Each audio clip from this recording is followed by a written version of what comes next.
طبعا زي ما انتم شايفين الحمد لله بفضل ربنا المكان بقى عيب كيفي. طبعا عشان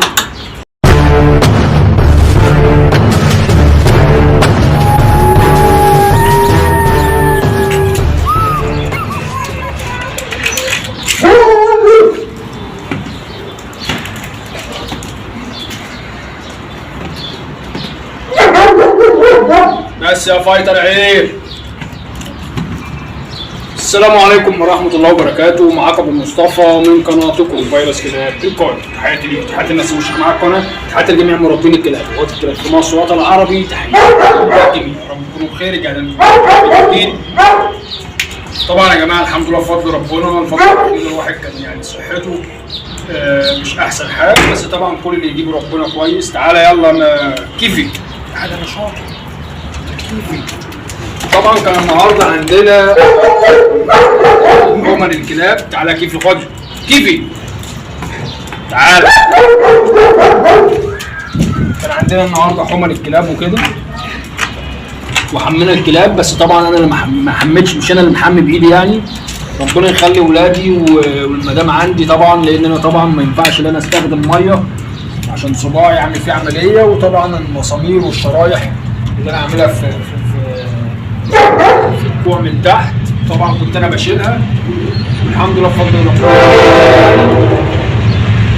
وفي نفس الوقت برضه يعني دي تالت عمليه في الصباع اللي هو في المقطوع، وفي عمليه رابعه ان شاء الله امر الله كمان 3 شهور او 6 شهور على حسب الحاله.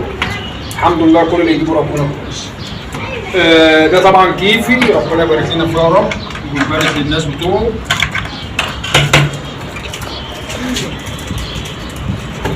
طبعا زي ما انتم شايفين الحمد لله بفضل ربنا المكان بقى عيب كيفي.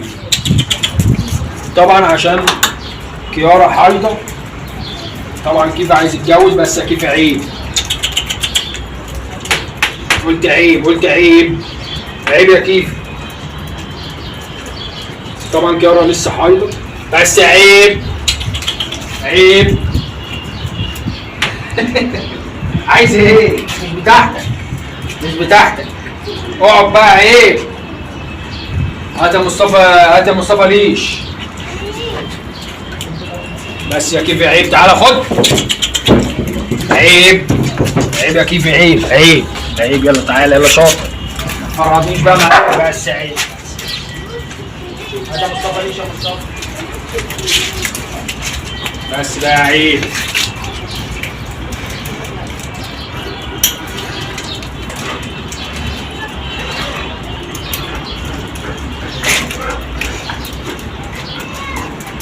اوعى اوعى.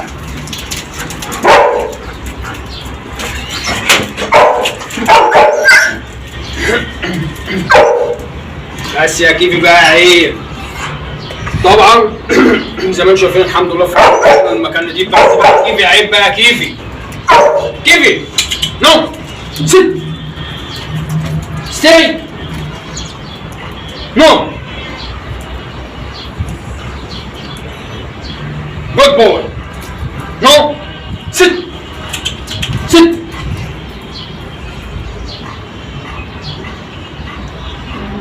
طبعا يا جماعه زي ما انتم شايفين الحمد لله بفضل ربنا المكان نضيف جدا. حمايه كويسه جدا للكلاب.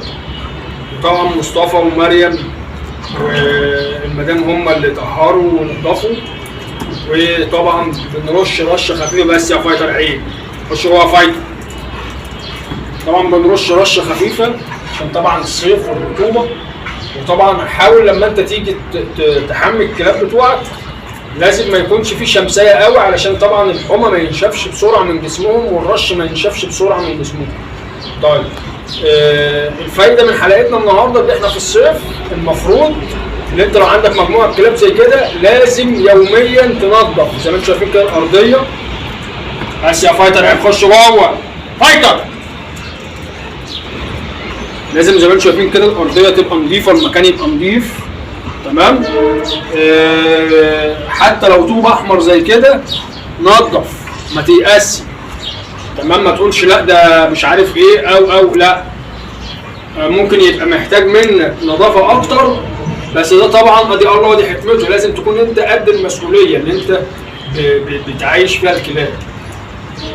زي ما انتم شايفين كده المكان الحمد لله الله اكبر نضيف اهو المكان كله، وادي البوكس الكبير برضو نضيف في الميه جوه، وادي هنا برضو المكان بتاع كيفي اهو. طبعا كيفي ليه بوكس خالص، المكان هو نضيف خالص بتاع كيفي اهو. تمام تعالى يلا. ده المكان بتاع كيفي طبعا شايفين النظافه، يكون في نظافه. بس يا كيفي عيب قلت نو. طبعا لما يكون في نظافه كويسه هيمنع عنك حشرات، هيمنع عنك روايح كريهه، هيمنع عنك حاجه اسمها الالتهاب الرئوي. تمام. خاصه ان احنا الصيف السنه دي يا جماعه بدايته صعبه، علشان كده خش يا فايتر جوه، خش جوه ما قلتلكش اخرج. علشان كده بنحذر الناس من الالتهاب الرئوي والاحتباس الحراري وحاجات كتير جدا، والكساح المفاجئ في ارتفاع درجات الحراره. طبعا بيحصل كساح مفاجئ، كل ده هنعمل بيه سلسله حلقات وادويه وحاجات ان شاء الله بامر الله. تابعونا علشان نوصلوا لكل جديد. يا رب يكون الفيديو عجبكم النهارده. حبينا نعرفكم بس مدى النظافه اللي عندنا ومدى الشغل عندنا بيبقى عامل ازاي، او النظافه والكلاب والحمى والحاجات دي. ولازم كل الفايده بتاعت النهارده اللي انت كل 3 ايام في الصيف لازم تحمي كلبك. كل 3 ايام لازم تحمي كلبك. دي بالنسبه للكلاب اللي عندها شعر، اللي هي الكلاب اللي هي الشعراي. طب لو انا عندي كلاب جلد اللي هي البيتبول الروت الحاجات دي كلها، الماستيفات الكلام ده كله، الكلاب اللي هي شعرها قليل، لو عايز تحمي يوم ويوم حمي، عاوز تحمي كل يوم حمي. تمام. مفيش فيها مشكله، الحمى في الصيف مفيش فيه مشكله. حمي كما شئت باي شامبوهات، بس ابعد عن حاجه اسمها سيتال، شامبو اسمه سيتال او مطهر اسمه سيتال، ده بشري ابعد عنه. ولو عايز تشتغل بيه يكون سنتي على 2 لتر ميه لو انت عايز تطهر بيه جسم الكلب، انما ما تكترش عن سنتي على 2 لتر ميه. اي شامبو لازم يكون في رش قوي جدا جدا للحشرات، لاي جميع حشرات فراد بقى اي حاجه كده. وهننزل لكم برضه حلقات للناس اللي عندها كلب واحد ممكن تقدر تحمي كلبها وتحافظ على كلبها من اي حشرات او اي وراده او اي بقى او اي بهدله او اي حاجه. ان شاء الله لا تابعونا، هننزل سلسله فيديوهات كويسه جدا. خش يا فايتر جوه. هننزل سلسله فيديوهات قريب ان شاء الله في المرحله الجايه، بس الواحد بس تدريجيا يقوم بس بالسلامه ويرجع لصحته تدريجيا كده ان شاء الله. يا رب يكون الفيديو عجبكم، هتنجم اشوفكم على خير والسلام عليكم.